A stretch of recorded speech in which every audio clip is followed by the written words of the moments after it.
as much as people, you might think they're thinking about you in the worst way possible, most of the time they're thinking about themselves. And that's because we naturally our lives get taken over by things that impact us direct. That's just human nature. I'm not saying people are selfish, but it's just human nature. From my experience, certainly when I've gone, oh my God, that person has it out for me, most of the time it's because they've had things going on in their personal lives, or they've been feeling threatened themselves about certain things and they've lashed out. And a lot of the times there's not even anything to do with you.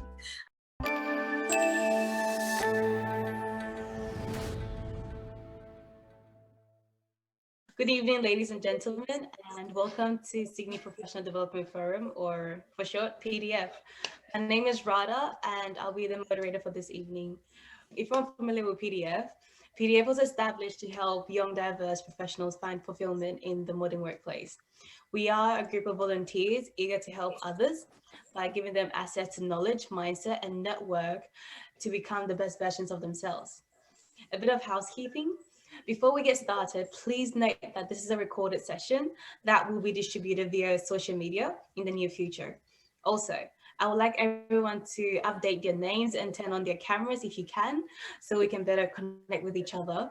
And lastly, if you have any questions, please put them in the chat box, or we can wait into the Q&A session and you have the opportunity to ask a question to Elizabeth directly.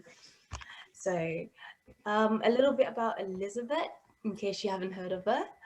And so Elizabeth is a Korean Australian that came to Sydney, came to Australia when she was 11 years old, and she's been really prominent in the politics of Australia. And if you haven't watched any of her YouTube, she recently delivered a speech at Parliament House where she actually talked about how much relevant and important it is to having a seat at the table. And basically tonight she will be having this little chat to us about that, what she means by that, and how important it is to her, and how we can relate in our own opinions and our experiences with hers as well. So without further ado, I'd like to give the microphone, camera, stage to Elizabeth. Elizabeth, to get started. Thank you. No worries. Thank you, Radha, and thank you so much for having me. And can I also thank, of course, Jeffrey and the team as well for inviting me along. It's a great pleasure to be here. It's going to be an interesting topic, I think, and I think it's something that is probably overdue, and that's why I was really glad to be asked, and I was very happy to come along to this. And I really am looking forward to the second part of this, which is the Q&A, because a lot of the times, despite the fact that I get asked to come and attend and give presentations at these things, I always find that I end up walking away learning a lot. And, and one of my, I suppose, life goals has always been to never stop learning. And so I'm always grateful for the opportunity. So my story, just in a bit of a nutshell, I suppose, having migrated from Korea to Australia when I was 7 years old with my younger sister, Rosa, who was 5 at the time, with my parents. We settled in Western Sydney. And I guess it's a bit of a typical migrant story. My parents gave up their family and their friends, the culture and the language they knew, and took a great giant leap of faith to come to Australia, where they didn't know the language, where they didn't know many people, and they didn't know the culture, and where we looked so starkly different to most people. Because back in '86, when I arrived in especially Western Sydney, there really wasn't a huge multicultural community. So I go to school and, there just wasn't, a single Asian kid around, maybe 1 or 2 in the school, but certainly not many in my grade. From that moment, despite the fact that, of course, outwardly, you're sort of looking around going, oh, everything's so foreign. But you do your best to try and fit in, which is difficult as a kid, when you don't know the language. And I remember my parents, because despite the fact that they did take a few English lessons, because I had a family to feed, a young family to feed, my dad had to start working, and he worked in the excavation industry as a labourer. And you can imagine the types of people that you come across in that field. And I remember when I was much older, hearing from my dad about some of the experiences that he had with racism, sometimes very overt, sometimes very subtle. And looking back, I'm really, really grateful that my dad never, ever, ever said anything negative about Australia, the country, or its people at the time. It was always, you know what, if someone is being racist or ignorant, it's that one person, and it's my job to sort of show him that, you know, just because we're different doesn't mean that we don't have a valid contribution to make to this country. And I think that was a really, really good, important lesson that was embedded from when I was very young. And I guess at the time I probably didn't realise, but it's something that has carried me through into my adulthood. So my parents, typical, you know, worked as labourers, cleaners in takeaway shops. I mean, they tried their hand at small business, not once but twice, and went bust not once but twice. And you know, I remember sort of debt collectors coming around to our house, and you know, going with my dad to go to the bank to try and plead with them to extend loans and that type of thing. You know, having to interpret from when I was, you know, 7, 8, 9 years old. And seeing my parents go through so much sacrifice so that my sisters and I could have a better opportunity here in Australia really embedded a lot of the values of working hard and making a really big contribution to this new country that we were now calling home. And I went on to study law, and it was because of that sort of sense of being a communicator, but being the advocate and a representative for people who may not be in a position to do it for themselves. I found myself you know, sort of drawn to that type of thing when I was in high school, and I chose a career in law. I know it sounds like a typical career that politicians go into, you know, the law, and certainly around the country and federally there probably are a number of lawyers that do go into politics. But in the ACT, actually, when I was elected, there weren't actually that many lawyers, which is something else slightly different in the ACT politics arena. So it was something that I had, you know, under my belt, which I thought was a bit of an advantage. But, you know, what got me into politics, because I wasn't into politics or party politics from a young age. So I didn't join, you know, student politics. I didn't get involved in it at uni. I didn't join the party as a young Liberal or anything like that. I actually didn't join the party until I was 30. And I was moving into a career in academia at the time. And the reason that I did, and I actually sat down and thought very long and hard about which party to join. And I guess the reason that I chose the Liberal Party for me was because I believe in individual freedom and responsibility.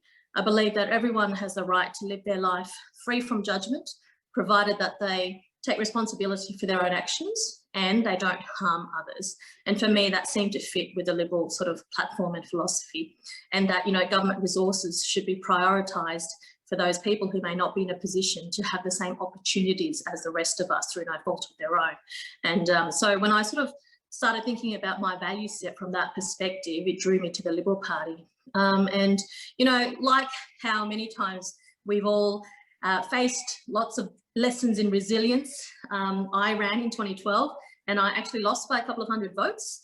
And that was heartbreaking, because at the time, despite the fact people are like, well, it's your first go and you put a lot of work into it, you know, like 7 months of my parents from Sydney driving down every Saturday morning at 4 a.m, helping me campaign all weekend, and then driving back up to Sydney Sunday 4 p.m, and then doing it all again week after week after week for 7 months to, you know, not get a seat is pretty heartbreaking.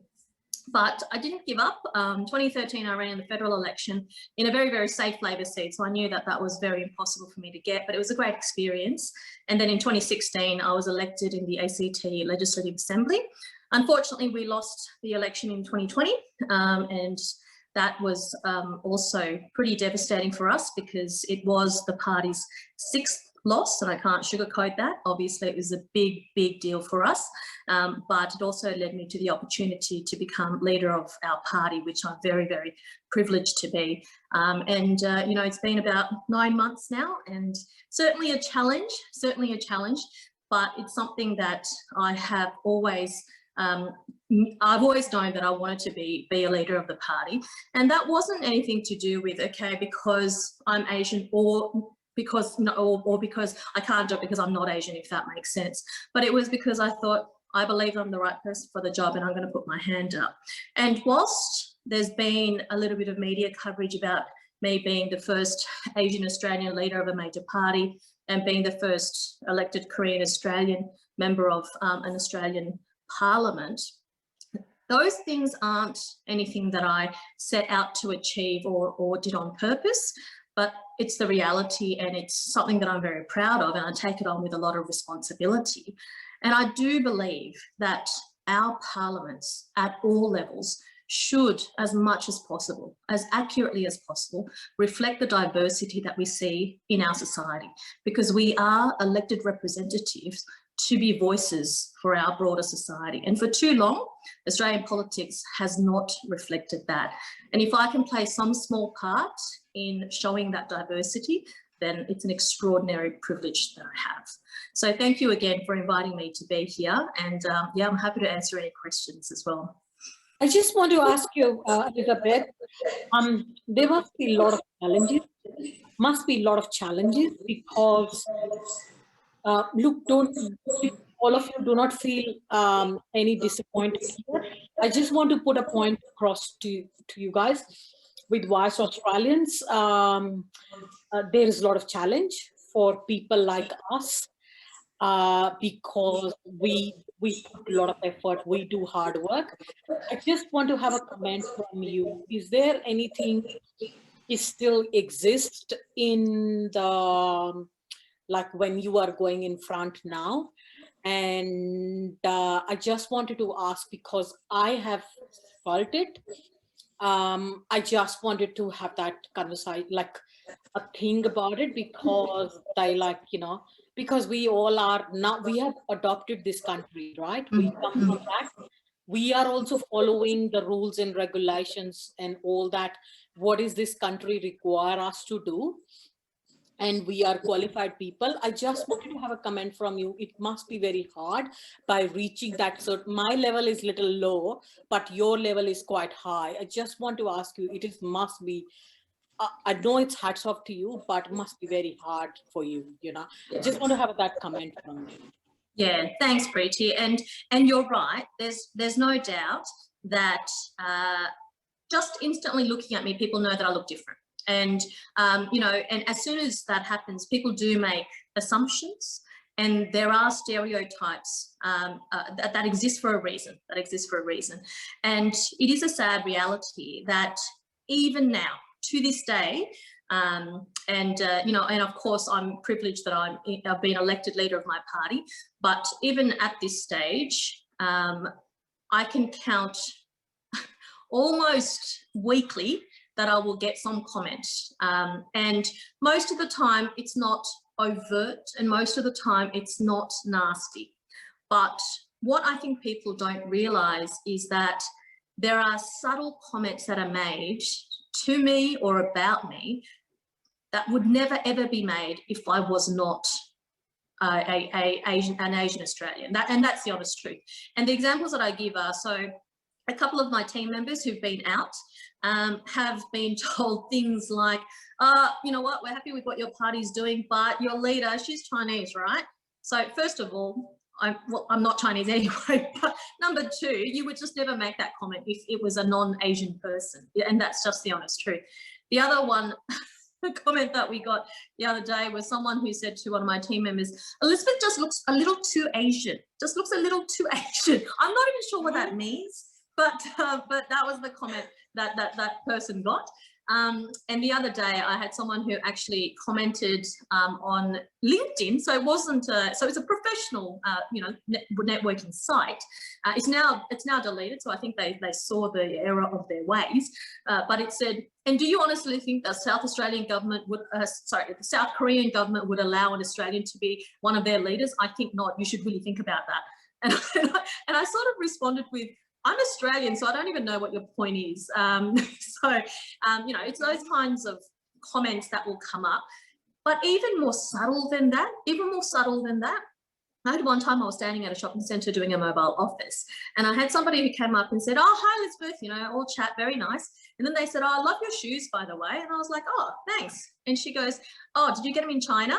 And I was like, no, but I kind of thought if I wasn't Asian, I just can't imagine you would have made a comment like that. It wasn't nasty. It wasn't, you know, anything negative, but I just kind of went, that's a very subtle sort of comment that makes you realize, yes, people do look at you differently. And I think that people who haven't been on the receiving end of that don't realize that every time those little comments are made, it just again confirms we don't quite fit in.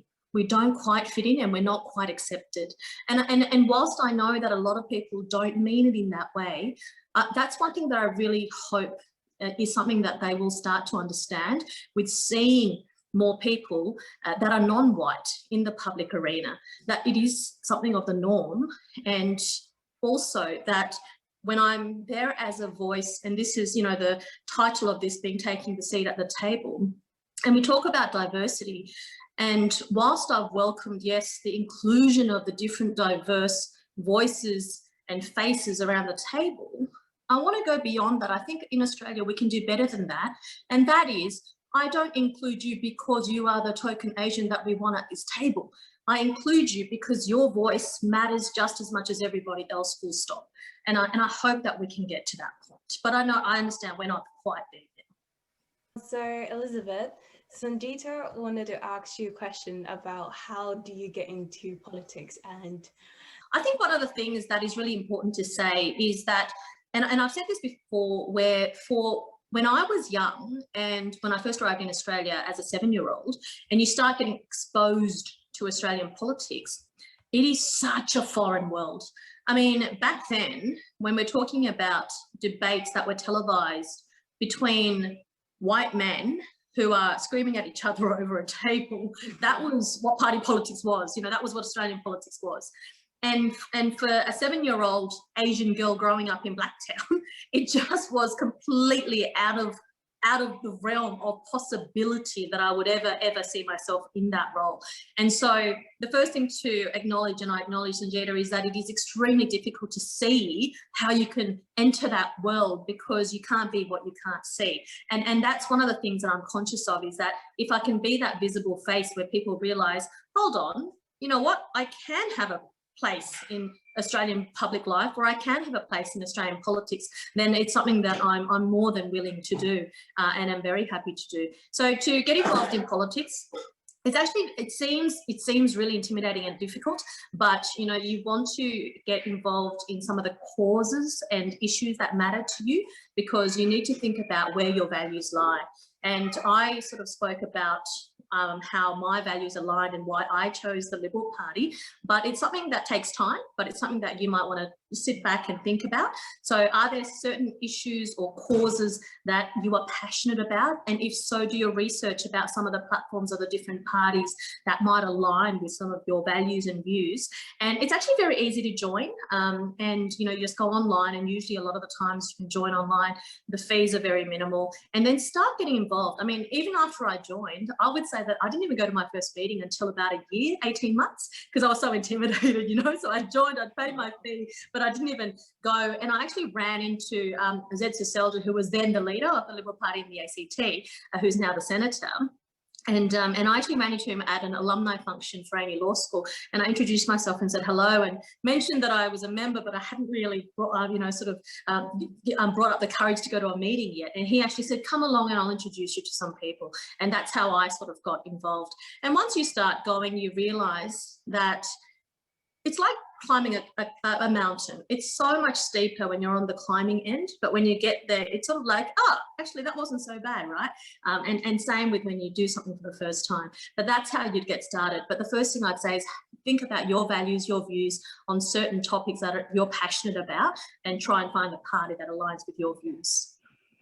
They asked whether what is it in for them if they go into politics. So I'm guessing I'm going to put that question to you, Elizabeth.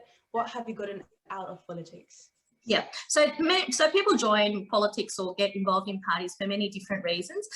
You know, a lot of people obviously join because they want to run and become a politician, but there is so much more than that. So there are some people who love the getting involved and meeting like-minded people. So you know, it's like any group or club or organisation that you join because you have a common goal or a common you know, view or a common value set. And I think that's that's a really healthy thing, that you're able to go to a group of people, have, you know, hopefully most of the time intelligent discussions and debates about some of the issues that you're all passionate about.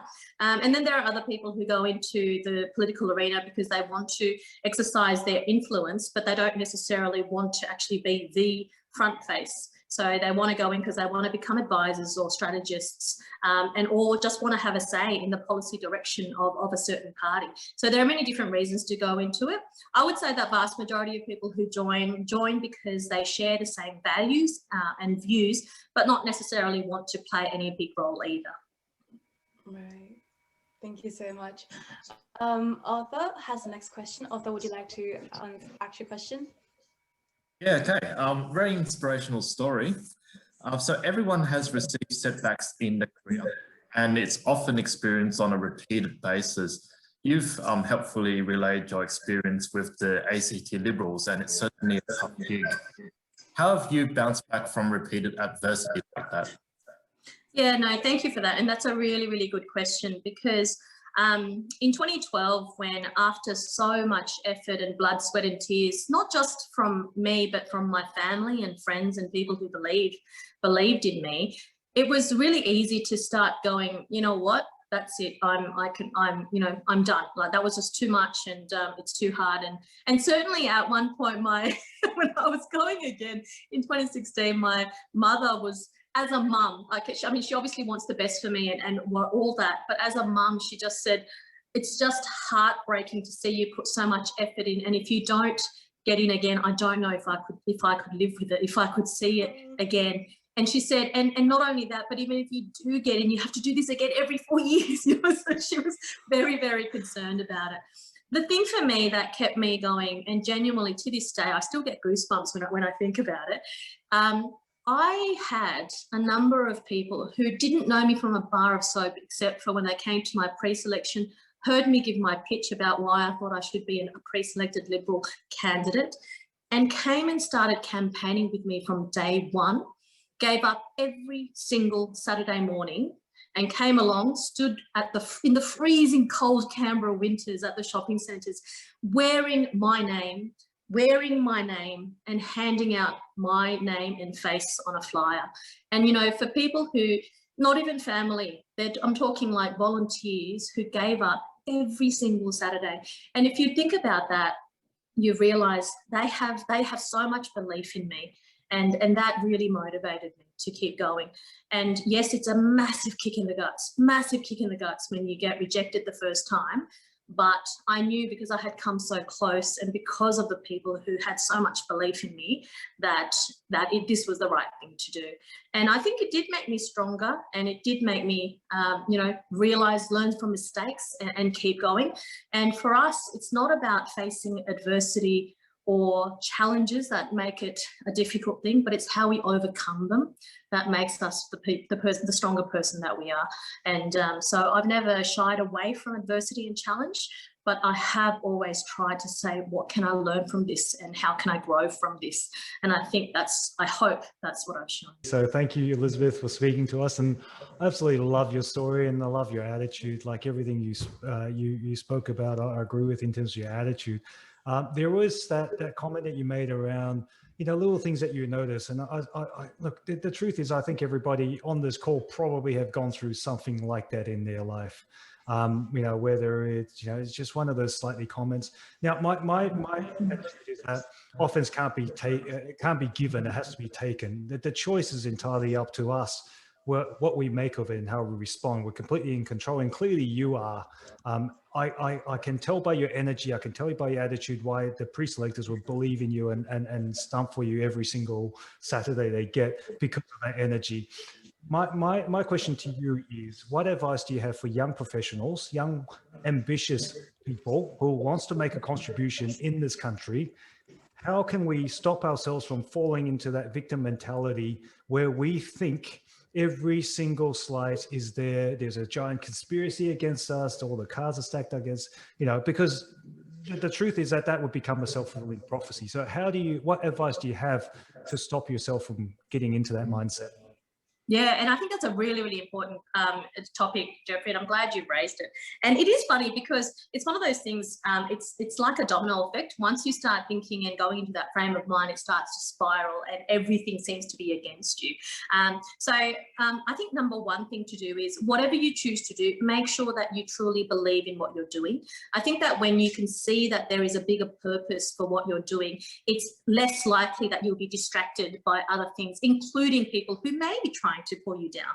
And but if you really truly believe in what it is that you're doing, I think that will really hold you in good stead, because you will always have that anchor at the anchor point that you're going toward. When you're not actually believing in something, that's when you start to get swayed in all sorts of different directions.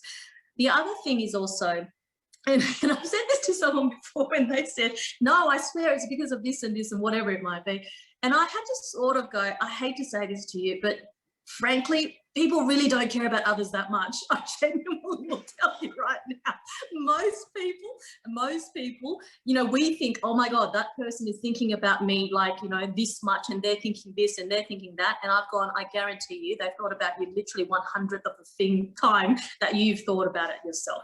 So instead of thinking that they are after you or whatever it is, think about what it is that you can actually contribute, So making sure that you realise and put it in context that as much as people, you might think they're thinking about you in the worst way possible, most of the time they're thinking about themselves. And that's because we naturally our lives get taken over by things that impact us direct. That's just human nature. I'm not saying people are selfish, but it's just human nature. And I say this from experience in politics as well. One of the things you can guarantee in politics is that people will not vote against their own self-interest.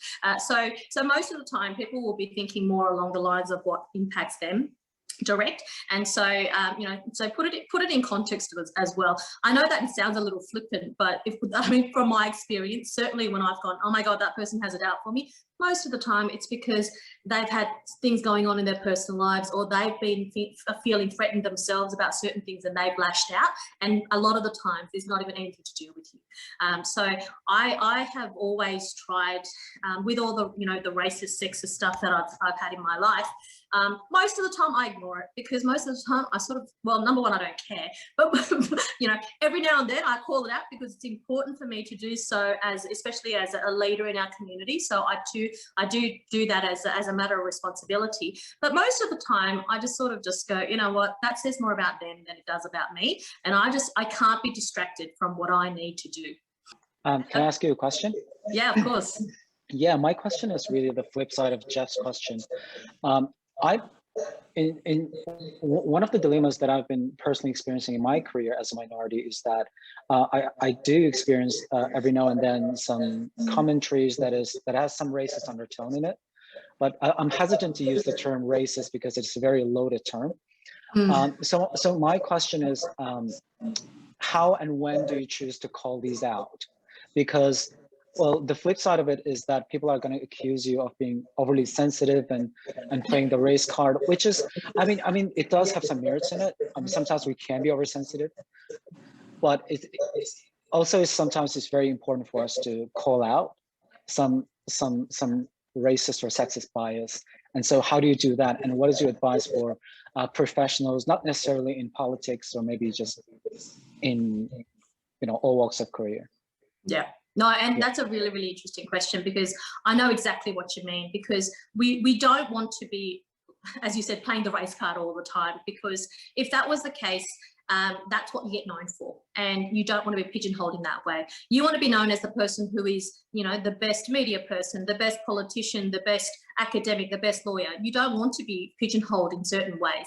And I think that it is important, because as Jeffrey said, sometimes it becomes a self-fulfilling prophecy. Like, if you keep playing the race card, then people, it's like sort of like, when you say, oh, I've got something here that's a blemish, and then you keep saying, don't look at my blemish, don't look at my blemish, then all people will do will look at your blemish. So it kind of becomes something like that. So you've got to be careful. But at the same time, I think that there is more expectation as you become more of a senior person in any organisation or in any field, because there is an expectation that you will lead by example, that you will have the empowerment to call things out. It's very difficult when you are in a very, very power imbalanced position, certainly as a junior starting out in any field, to feel comfortable or feel empowered to call any of it out. But certainly it gets easier, and the expectation is that you will call it out the higher or the senior you go in your industry. And for me, certainly being in the public eye means that I realise that I am seen as an example or a role model for some of the especially younger generation of migrant Australians. And so I do have a responsibility, I feel, to call things out. But at the same time, I also need to find the balance that I'm not the Asian Australian politician. You know, I'm the member for Kurrajong, and I'm the leader of the Liberal Party, full stop, in the ACT. And so it's a fine balance. I have found that the times that I have used my public voice to call it out have been, so the last time I actually gave the speech in Parliament about race was, I don't know if anyone read it, but there was an ABC article written by Alice Amsel. Yeah, and that, it was funny because the day that I read that, and a friend of mine who's also an Asian Australian sent it to me, and I just had tears in my eyes every time I read it, because I said, I so could have written this myself. I so could have written this myself. And I mean, and it also helps that she wrote really well. But I'd been grappling with it internally for a couple of months, because ever since the pandemic started, I had a number of people, especially from the East Asian, you know, people who are mistaken to be Chinese. So Chinese, Japanese, Korean mostly, who kept coming up and telling me about some of the horrendous racist incidents that they faced, particularly around the fear around the virus. And I'd been thinking to myself for a long time about what do I do to help, and how can I help? And what I realised was that the privilege that I have is probably a public platform and a voice that most people don't have. And that's when I realised that it is my duty to speak up. So I have been very, very careful. I have got very long and hard when I have decided to speak up. And what I've tried to do is that when I do speak up, it makes a difference, so that it's done in a genuine but also effective way. And I hope that that's what I've tried to do. I guess we have to move on. However, before we move on to the next guest, could we invite Katrina to say a few words, and also any question you have to Elizabeth? Katrina's, yeah. Me? You want me to say something? Yeah. Katrina's a former guest speaker now. All of you don't know, Katrina used to run Kingwood Mallisons, and she had one of the most epic episodes at PDF. So I was just a joy to see her drop in. So Elizabeth must be quite a draw card to one of our guest speakers. It's wonderful to hear from you, Elizabeth. I'm just so admiring of your position in politics, because there are so few women. And as the only Asian, Korean, I think it's just absolutely fabulous. So it's lovely to hear from you and hear your story. I guess today's the 1st of July. I didn't manage to make it a dry July. I've cracked open my first glass of red wine already, so cheers. But it's also the 100th anniversary of the Chinese Communist Party today. In terms of speaking up, I have been wondering myself whether to speak up about the very difficult situation that I think Australia finds ourselves in at the moment, insofar as the relationship with China is concerned. Now, I know that you're a Korean Australian, and you're not going to be mistaken for a Chinese person, but we've had the foreign influence laws. We've had the Wuhan, call it who. We've had the G7, where Prime Minister Morrison showed the list of grievances of, China to Australia. And I think we've had a lot of sanctions and trade sanctions against our wine and barley and lobster exporters. And I think the 1.2 million Australian Asians are thinking now, like, when this going to change? When is there going to be like an effort or a normalization by the current government to really restore relationship with the Chinese government? And I don't know when it's going to be, but I feel as, you know, an Australian who has a Chinese cultural background, you know, really sad about where we find ourselves right now. And I just wondered, you know, is there a voice? Is there a way? You know, what is the way to make things change? Because I don't really feel they can get much worse. Yeah, look, and I think, you know, this is a really, really complex and sensitive topic, and you know, and it's funny because, you know, when you said as a Korean Australian, I wouldn't be mistaken. I get mistaken for Chinese all the time. Yeah, I do get mistaken for Chinese. It's funny because I had one time when somebody, I don't know, was very, very abusive. It was saying that, you know, they didn't want a CCP spy, you know, in the politics and whatever. And somebody, one of my friends joked and said, "What if she was a North Korean spy?" Anyway, so they've taken some humour in it. So yes, I do get mistaken for it. I think, look, it is a very sensitive and very, very important topic, and I certainly won't pretend to know all the sensitivities and political issues around it. Obviously, you know, not being in federal politics, it's something that is slightly at arm's length from me. But, you know, as an Australian, it does make it difficult because China is one of our biggest trading partners, and you know, there is a lot of reliance on from both countries and on both countries, you know, on having good diplomatic relationships, and so it's going to be an important you know, factor as we move forward. But, you know, Australia is also, of course, in a situation where they need to retain good diplomatic relations with many, many other countries, you know, certainly countries that share similar values and democracies and you know, what have you, and they need to make sure they look out for Australia's you know, national interests first and foremost, and that's what I would expect, and no less of from any government. You know, it doesn't really matter which political stripe. So that is something that I think all Australians would be interested in and would be looking at with great you know, interest through the rest of the time here. But as we know, when it comes to anything to do with international relations, things move very slow. So that's, I think for people who are on the ground here, it makes it look like nothing's happening. But I'm confident that our Foreign Minister and the Department of Foreign Affairs and the Prime Minister, of course, is doing everything they can to make sure they protect Australia's interest whilst at the same time maintaining the good diplomatic relations that it must. Well, thank you. That's a great political response from inside the Can expect nothing else, right? Thank you. Thank you, Katrina. Thank you, Elizabeth. Yi, would you like to please unmute yourself and ask your question? If you... Sure, not a problem. Hi, Elizabeth.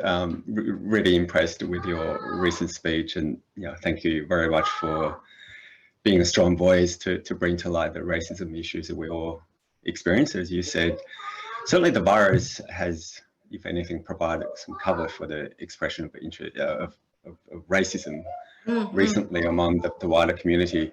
But if we look at our current COVID response, a lot of us are in lockdown at the moment. Whether it's at state or federal level, it is so focused on fighting the virus to achieve this zero COVID status. We don't seem to quite think about beyond 6-12 months how to reopen the country. And keeping the border locked down, I can only imagine we'll keep feeling the negative and inward focus mentality, and perhaps more racism. So I'm interested in knowing your views on our pandemic response, and also if we zoom into the young people, which is the key audience of this forum. One out of 3 young people were out of work at the end of 2020. What is your advice to them?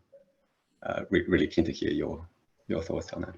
Yeah, I think the pandemic is something that probably for our generation, no one ever has seen before, anything like it. And certainly when it hit last year, it created so much fear and uncertainty throughout the entire community, the international community that is, and we were all sort of shocked by it.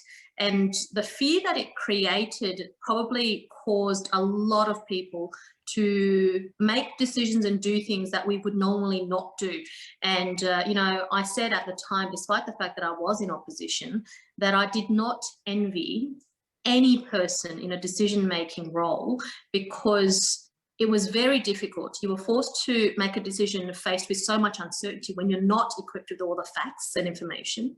And at the same time, you were required to do it very quickly. And, you know, in hindsight, could you have done something different? Sure.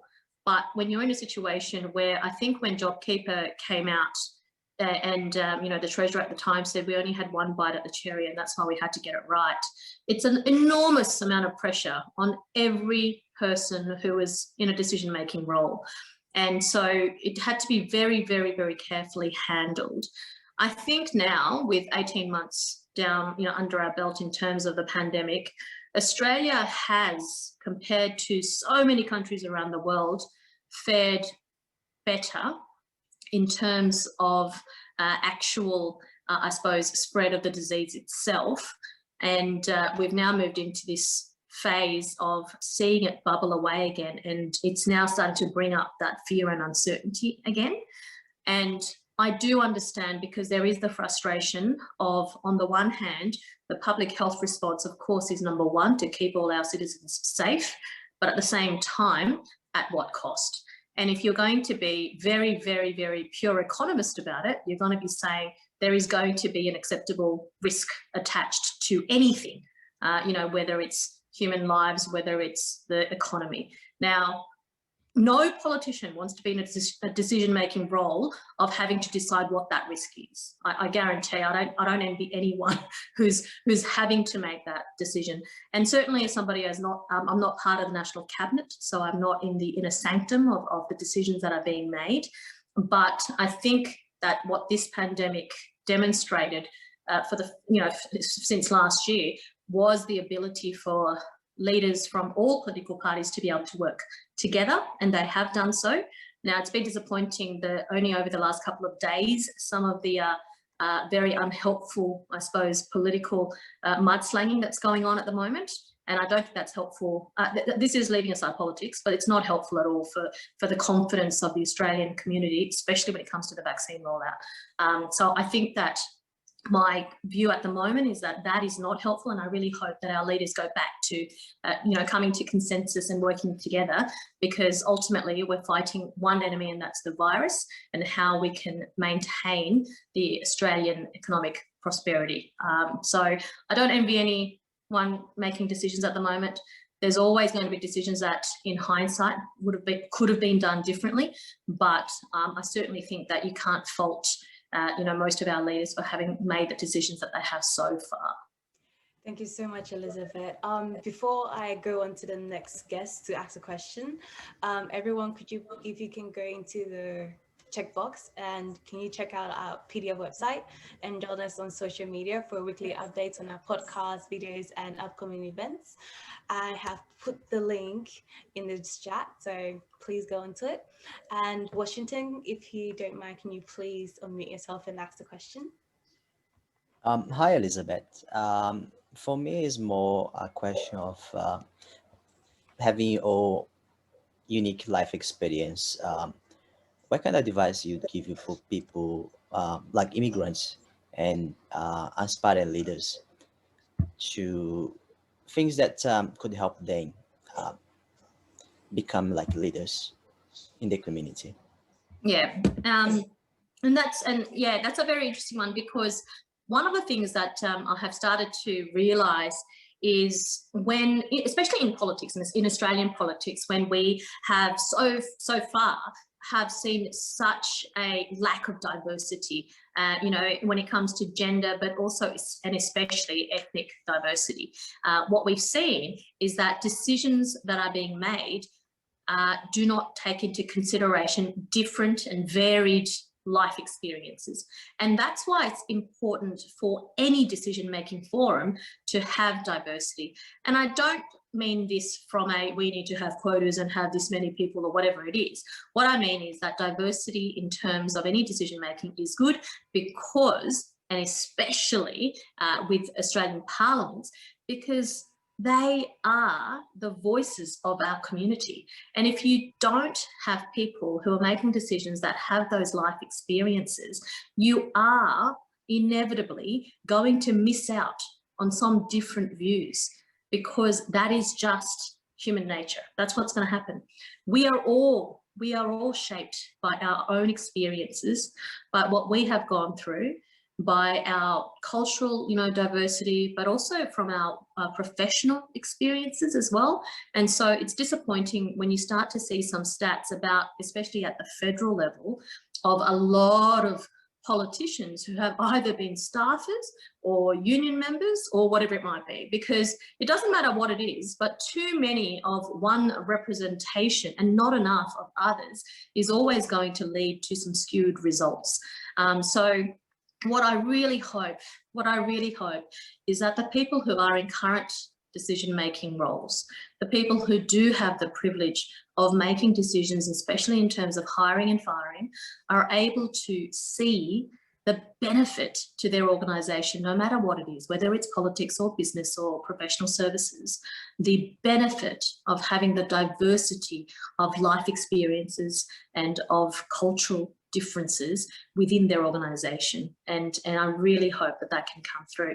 But for our part, while we're still crawling up there to get that, is to show what the benefit is, and is to show that you do bring something different to the table. And I really hope that when we start to get a few more diverse faces in the leadership ranks, they're the ones who determine what is the most important for their organisation. That starts to get better. And I'm not saying that we're there yet, but I think we are certainly seeing changes right now. Awesome. Thank you so much, Elizabeth. Well, I'll have a question to ask you myself. And my question being is that this is nowhere near politics, but having been in a position where I had to put myself out there and be voted for a leadership position, it took a lot of confidence and a lot of self-esteem to do that. How are you able to go up on stage to the whole Australia to be like, vote for me, pick me? How do you do it? And how do you manage it? Yeah, no, it is a really hard one. And I think that especially for women, it's very difficult to put yourself forward, because you're concerned that you're going to come across like you're conceited, or that you think that you're big noting yourself or whatever it is. And it sort of is human nature to try and hide a little tiny bit. And certainly, you don't go into politics if you don't mind having your face and name out there. So it is a really, really difficult one to get over. So it's always good to have somebody else champion for you. That's always the number one thing. And when I was getting into politics, one of the things that I said was, all right, I think that I have something to contribute to political life. But if no one else does, then that is not for me. That is not for me. And I knew that was a test for myself, because I was like, I could, think to myself that I'm the best person for this role because of X, Y, Z. But you can't be a leader if no one's following you, and if no one believes and backs you. So, you sort of need to, it's a chicken and egg thing. You need that support to push you along, to give you the confidence to get out there, to get the more support and get more people behind you as well. But it just takes one or two to start. It just takes one or two to start. When I was at my pre-selection, and I actually, how I said that I joined the party, but I hadn't really been all that active. And so I hadn't built up this bank of supporters within the party when I went for my first pre-selection. And after I finished my speech, I had one girl come up to me afterwards, and she waited in line because there's a few people who wanted to come and see me afterwards.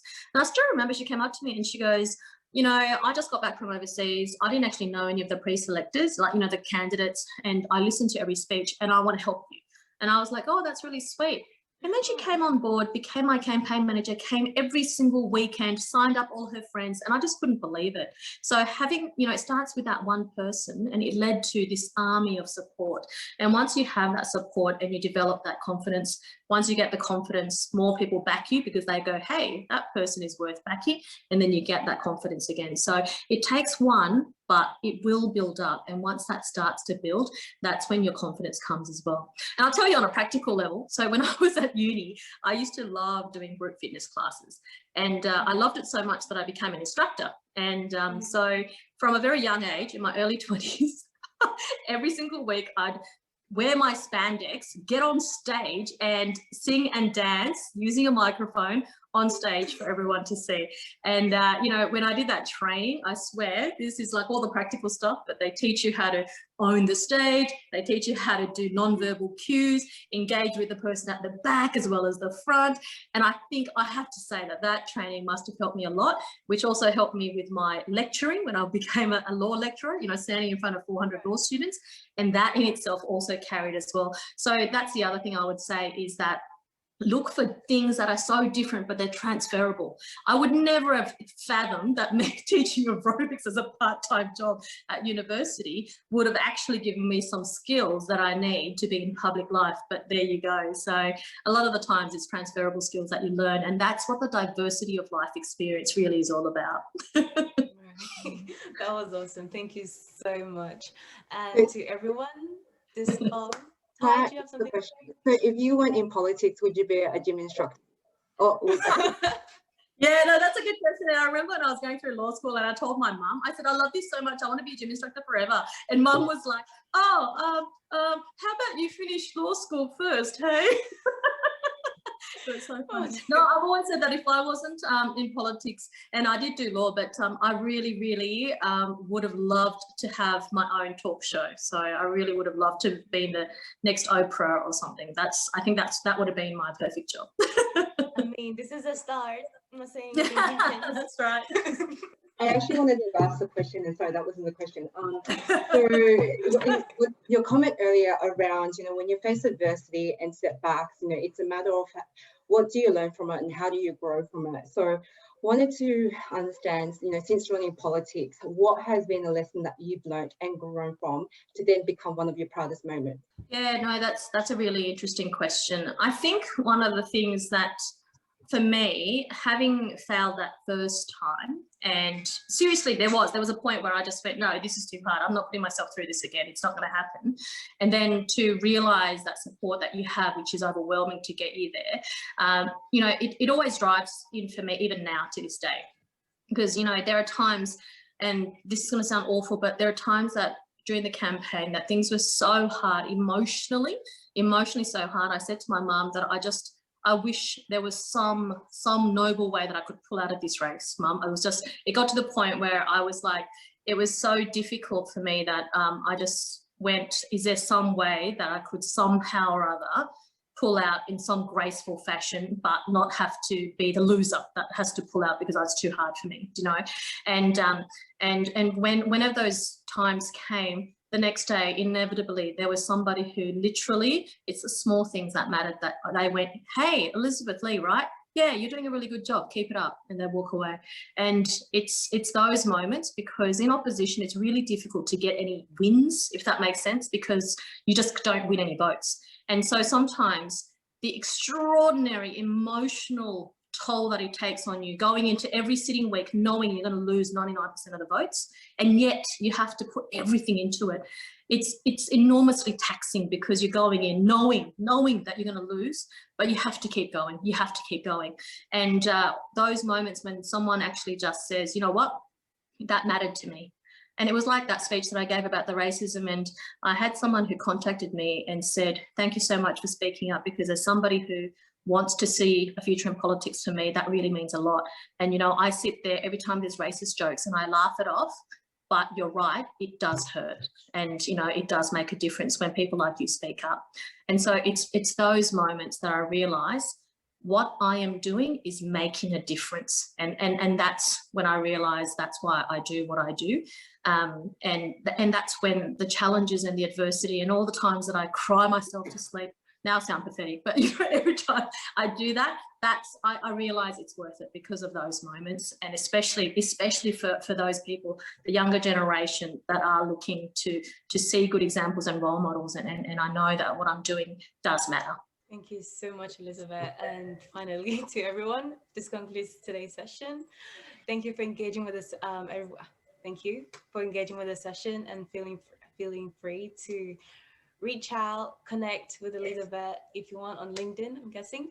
And lastly, I'll also like to thank the PDF team for helping out with the background and making this event possible. Also, our next event is on July 22nd with David Thodi. He's one of the most influential business leaders in Australia, and perhaps best known for his incredible customer-centric transformation during his leadership as the CEO of Telstra. And he's going to be sharing with us a few leadership lessons. So without further ado, once again, I'd like to thank you, Elizabeth, for being with us here. And it was really awesome with sharing with us. I learned so much and it was so fun and it was so relaxed and chilled. It was really fun conversation with you. Thank you so much. Thank you so much for having me. And they were really, really interesting questions. Thank you. Thank you. I've also put into the link, I'll put into the chat a link to our next event, and we have plenty of podcasts and events in store for you guys. So keep an eye out on us on social media and also on YouTube and all our various platforms. And I hope everyone has a good night tonight. Thank you. Yes. Hi, I'm Jeffrey Wang, the founder of the Professional Development Forum. PDF was established to help young diverse professionals find fulfillment in the modern Australian workplace. By asking questions to the most successful, influential and inspirational people we knew. We were inspired by their stories of tenacity and passion. We learned about the creative approaches to overcome challenges. We believe that everyone, not just the elite few, should have access to the knowledge, mindset and network to develop themselves. By becoming the best version of ourselves, we lead a happier, more fulfilling life and inspire those around us to do the same. Moving our events online has made us more accessible than ever. We share what we learned on our website, YouTube channel and podcast. So please share this video, subscribe to our channel and turn on the notification bell. We look forward to seeing you at an upcoming event.